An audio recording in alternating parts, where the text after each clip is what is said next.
Hi friends, ఇదిగో చూడండి మా మందారం పువ్వు ఎంత బాగుందో. చాలా పెద్దగా వస్తుంది. ఇవి పెద్దవి తీసుకున్నాం కొన్ని, ఇలా బాగా వస్తాయని. వీటికి ఫెర్టిలైజర్స్ ఇవ్వక కొంచెం చిన్నగా వస్తున్నాయి, కానీ లేకపోతే ఇంకా పెద్దగా వస్తాయండి. ఇదిగోండి మొగ్గలు చూడండి ఎంత చక్కగా వస్తున్నాయో.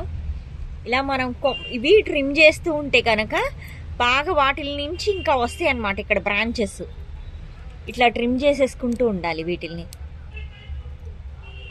ఇట్లా ఏమైనా పురుగులు అవన్నీ ఉంటే తీస్తూ ఉంటే బాగా వస్తుంది అన్నమాట.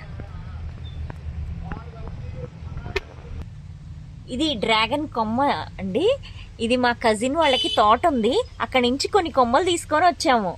అయితే దీన్ని ఇలాగా ఇక్కడ కట్ చేసుకొని ఇక్కడ నుంచి ఇలా పెడితే కనుక ఇక్కడ వరకు లోపల పెడితే ఇది వేర్లు వచ్చేస్తాయండి. ఇక్కడ కూడా చూడండి వేర్లు ఎలా వచ్చినాయో.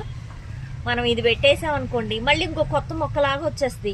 సపరేట్గా మనం నర్సరీకి వెళ్ళి తెచ్చుకోవసరం లేదు. ఎవరి దగ్గరైనా ఇలా ఉంటే కనుక మనం దీన్ని ఇక్కడ వరకు కట్ చేసేసుకొని ఇది ఇలా పెట్టామనుకోండి, కొత్త మొక్క మనకి వచ్చేస్తుంది.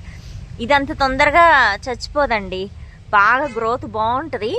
ఇది ఇలా పెట్టి దీనికి బాగా వేర్లు వచ్చాక నేలలో పెడదామని ఇలా ఉంచాను. లేకపోతే ఇంకొక దాంట్లో పెద్ద దాంట్లో పెడదాము అని ఇలా ఫస్ట్ దీంట్లో పెట్టేసాం అనమాట. బాగా పుంజుకుంది, వేర్లు కూడా వచ్చేసినాయి. బాగుంది గ్రోత్ అయితే దీనికి. ఈ మల్బరీస్ మొత్తం ట్రిమ్ చేసేసానండి. ఆకులన్నీ తీస్తే ఇప్పుడు మళ్ళీ వచ్చినాయి కొత్తగా. చూడండి ఎంత బాగా వస్తున్నాయో. మొత్తం అంతా పోతే ఉంది. ఇలా ఆకులన్నీ ఒక సీజన్ ఒకసారి పంట వచ్చాక మొత్తం ఆకులన్నీ ఇలా తీసేసేయాలి. తీసేస్తే ప్రతి ఆకుకి ఇట్లా బోళ్ళన్నీ వస్తాయి అన్నమాట. ఇట్లా మొత్తం వస్తుంది, ఇట్లా బాగుంటుంది. ఇలా అయిపోయిన తర్వాత ఈ ఆకులన్నీ తీసేయాలి. తీస్తే ఇవి బాగా వస్తాయి అన్నమాట కాయలు. ఇట్లా వచ్చినాయి బాగా. ఇప్పుడు మళ్ళీ ఇలా ఈ ఆకుల్ని తీసి మొదల్లోనే వేసేస్తాను నేను. ఇలా ఎండిపోయినవి అన్నీ తీసేసి ఇలా మొదట్లో వేసేసుకుంటే ఇదే దీనికి ఫెర్టిలైజర్ లాగా ఉంటుంది అన్నమాట. ఇదిగోండి మాకు ఆకుకూర బాగా వచ్చింది. ఇది చుక్క కూర. దీన్ని ఇట్లా తీసేసుకుంటే చాలు, ఇక్కడ నుంచి మళ్ళీ వస్తుంది అనమాట. ఎప్పుడు ఒకసారి ఒక్కటి వస్తే కనుక అది 1 year వరకు ఆకుకూర వస్తూనే ఉంటుందండి. ఒక్క విత్తనం వేస్తే చాలు. మనం ఎంత బాగా వస్తుందో ఆకుకూర. మనం చక్కగా పప్పులో వేసుకోవచ్చు, పచ్చడి చేసుకోవచ్చు. ఇది వజ్రం అండి, ఆకుకూరలో వజ్రం. అంటే ఏంటో తెలుసా అండి? ఇది ఆవాలాకు అనమాట. ఆవాల ఆకుని వజ్రం అంటారు ఆకుకూరల్లో. ఈ ఆకు చాలా మంచిది.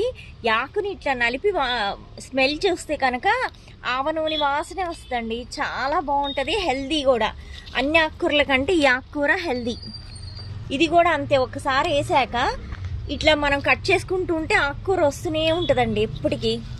ఇలాగా ఇది ఆవాలకి ఫ్లవర్స్ ఇలా పెరిగి దీనికే ఫ్లవర్స్ వచ్చేస్తాయి అన్నమాట.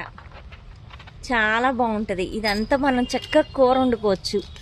పప్పులో వేసుకుంటే ఇంకా బాగుంటుంది. నేను అన్ని రకాల ఆకుకూరలని పప్పులో వేసేస్తా ఒకేసారి. పాలకూర, మెంతికూర, చుక్కకూర, ఆవాలాకు ఇవన్నీ కలిపి వేసేస్తానండి. చాలా హెల్దీ. మనం ఆర్గానిక్గా పెంచుకుంటే మీరు కూడా పెంచుకోండి ఆకుకూరల్ని, కూరగాయల్ని. నెక్స్ట్ వీడియోతో మళ్ళీ కలుద్దాం. Bye friends.